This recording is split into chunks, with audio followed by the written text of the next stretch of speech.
their colleagues suggested a hypothesis in 1954 to explain all events in muscles contraction. This is called sliding filament model.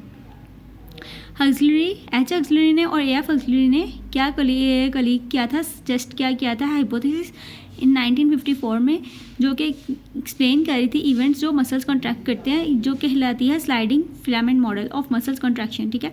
According to this theory the thin filament slide past the thick one so that actin and myosin filaments overlap to greater degree. Thus, the Z line is brought close together. I band shorten, the edge zone disappear. इसमें क्या होता है according to this theory, the thin filaments होते हैं, जो बारीक से filaments होते हैं, स्लाइड पास्ट करते हैं थिक वन के पास. So the actin and myosin filament क्या करते हैं, ओवरलैप करते हैं टू ग्रेटर डिग्री को हासिल करने के लिए. Thus the Z line is brought closer. Z line जो है एक दूसरे की ज़्यादा करीब आ जाती है. I band shorten and the H zone disappear. जिससे क्या होता है, आई बैंड शॉर्ट हो जाता है और एज जोन जो है वो गायब हो जाता है, डिसअपेयर हो जाता है.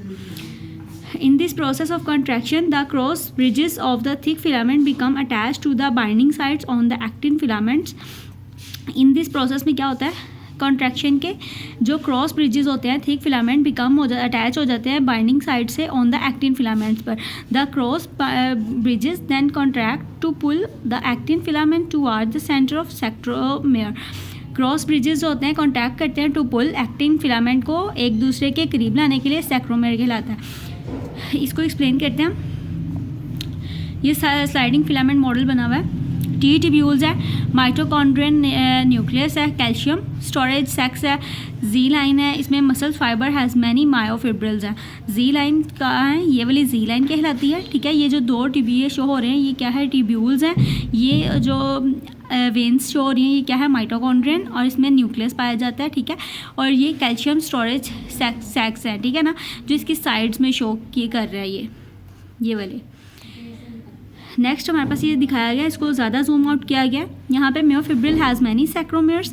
सैक्रोमेयर क्या है, ये वाली जो चीज़ें हैं ये सैक्रोमेयर हैं, ये वाली. ठीक है. ये सैक्रोमेयर को शो कर रही हैं. सैक्रोमेयर सैक्रोलेमा.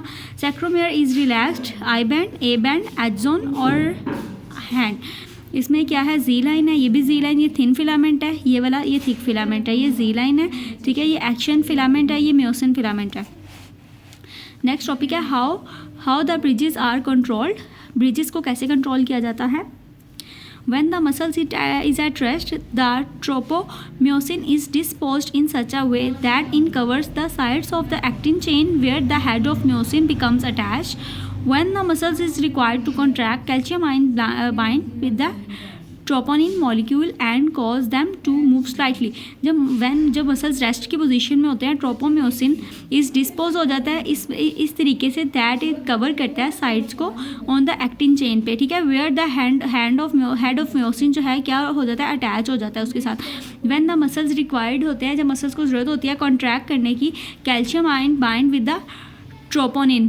कैल्शियम आयन बाइंड कर लेते हैं किसके साथ, ट्रोपोनिन मॉलिक्यूल के साथ, and cause them to move slightly, और हल्की सी हरकत पैदा होती है. This has the effect of displacing the tropomyosin and exposing the binding sides of the myosin head. ये क्या कहलाता है, इफेक्ट डिस्प्लेसिंग ऑफ ट्रोपोम्योसिन और exposing the binding sides of the tropomyosin head.